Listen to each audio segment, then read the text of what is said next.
What is paddle? Let me show you. It's very simple, and how to use it. It's very simple. Let me show you. So this is what we call paddle. It's a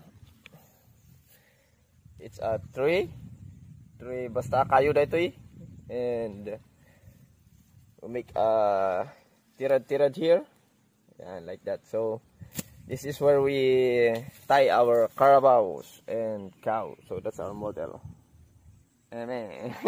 So let me show you how it works. So in using this, you need also a stone or whatever that you can use as a connection in turok like that. So let's go.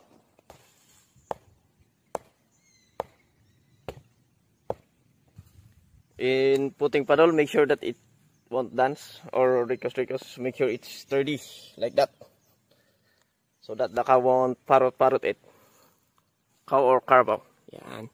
So we're ready to tie our carabao. Then that's how we use paddle, and that is what is paddle is. Okay, thank you.